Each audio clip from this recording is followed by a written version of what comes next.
Bonjour tout le monde, bienvenue sur ma chaîne Booktube, ici Hello Kimi et aujourd'hui je suis contente de vous retrouver en direct de ma cour, donc je m'excuse d'avance si vous entendez des bruits d'avion et de la nature. On va essayer d'être zen à propos de ça.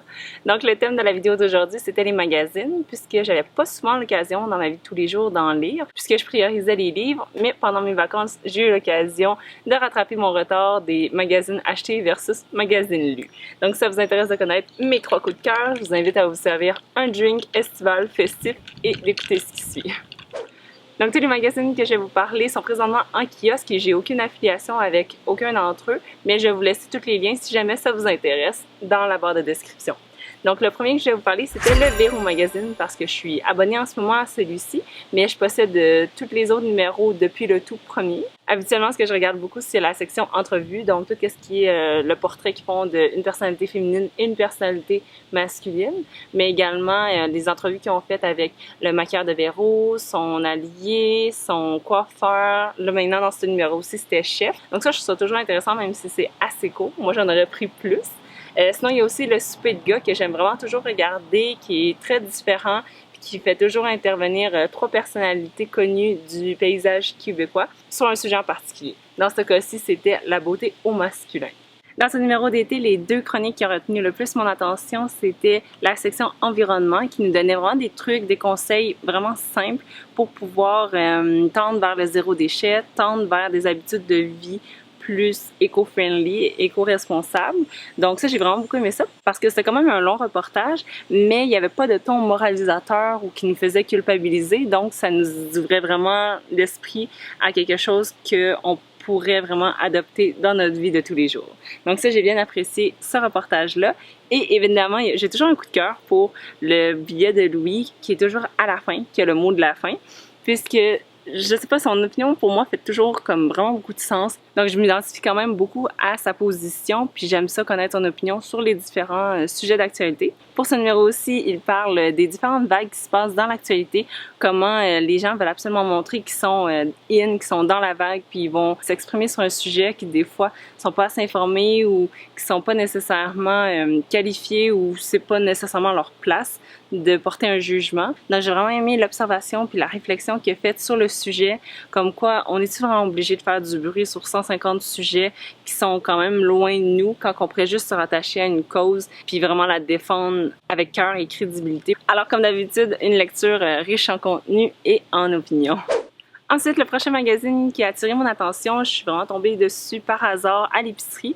Donc ça se trouve à être le magazine de gestion par HEC Montréal et je l'avais jamais vu avant, mais j'ai reconnu Louise Richer qui était sur la couverture. Donc ça se trouve à être la fondatrice et la directrice générale de l'École nationale de l'humour et qui a eu droit à un vraiment très beau portrait dans le magazine. Donc j'ai vraiment eu beaucoup de plaisir à découvrir ce magazine-là pour la première fois. Si vous êtes quelqu'un qui aime l'entrepreneuriat ou qui avez votre propre business ou qui êtes un patron d'entreprise, ça va vraiment beaucoup vous parler. Donc les sujets tournaient vraiment autour du travail. Donc le travail d'équipe, les nouveaux rôles, les nouvelles tendances dans le milieu des affaires, bonheur au travail et aussi dépression. Donc ça allait vraiment dans tous les sens. J'ai trouvé ça vraiment le fun de voir les différentes publicités pour plein d'événements que je connaissais pas ou même en apprendre plus sur des statistiques actuelles dans notre société. Il y avait par exemple au Québec, il y avait 90% des nouveaux emplois qui étaient créés par les micro, petites, moyennes entreprises. Donc ça, j'étais vraiment très impressionnée par ça. Ce que j'ai trouvé vraiment cool, c'était la section « On l'a lu pour vous » et ça se trouvait être un résumé d'un livre de business quelconque qui était un peu décortiqué avec vraiment la référence du livre à la fin. Donc, si notre curiosité avait été piquée par le sujet, on pouvait lire plus en détail. Ça, c'est quelque chose que j'ai d'ailleurs trouvé super le fun. Pour la plupart de leurs gros dossiers, il y avait toujours plein de références, donc des articles de revue ou des titres de livres qu'on pouvait lire si jamais le sujet nous tentait vraiment beaucoup. Désolée, j'ai échappé. Attendre que l'avion passe. Et aussi chapeau pour le visuel, malgré que les articles étaient vraiment longs. Il y avait plein de couleurs et de belles photos pour pouvoir rendre notre lecture plus agréable. Donc j'ai eu vraiment un gros coup de cœur pour ce magazine-ci.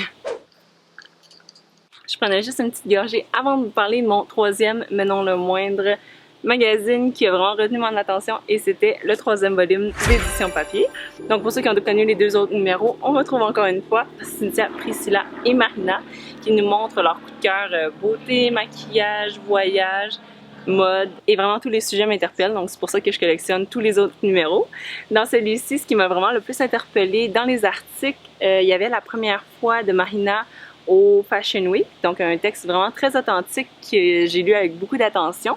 Et sinon, il y avait aussi, le reportage où il y a plein de personnalités qu'on connaît qui ont écrit une lettre à la version d'eux-mêmes quand il y avait 10 ans de moins, je crois. C'était vraiment très touchant. Et mention spéciale au texte de Chloé Deblois, que je pense que j'ai été avec elle au secondaire, qui a écrit le texte « Comment trouver l'amour en 2019 » parce que j'ai trouvé ça vraiment super bon, drôle, puis bien écrit. Donc pour finir, si vous avez entre 16 et 26 ans, je dirais, vous êtes vraiment le public cible de ce magazine-là. Donc si tout ce qui est influenceurs et médias sociaux, ça vous intéresse, ben, je vous recommande vraiment ce magazine-ci. Puis j'ai rencontré les 3 filles dans leur meet-up à Montréal. Ils sont vraiment super fines, puis sont vraiment très soucieuses de leur contenu. Donc je trouvais ça vraiment le fun de les rencontrer en vrai. Sur ça se trouve à être les 3 magazines qui ont vraiment retenu mon attention parmi tous ceux que j'avais achetés et lus au cours de mes vacances. Ils sont présentement disponibles en kiosque dans pas mal toutes les places où vous achetez des magazines. Si vous avez lu l'un d'entre eux, laissez-moi savoir dans les commentaires lequel vous a plu ou si vous êtes abonné à l'un d'entre eux. Et dites-moi quel article a retenu le plus votre attention. Sur ce, puisqu'il fait vraiment chaud, je vais aller sauter dans la piscine sans plus tarder. Et je vous invite à liker cette vidéo aussi si elle vous a plu. Personnellement, moi je refilme plus dehors, j'ai hyper chaud, il y avait un avion à toutes les 5 minutes, puis on entendait les autos dans la rue. Alors j'espère que vous avez profité de cette vidéo aussi parce que moi, je le referai pas de sitôt. Sur ce, je vous souhaite une très bonne journée, abonnez-vous pour ne rien manquer et on se retrouve dans une prochaine vidéo. Bye bye!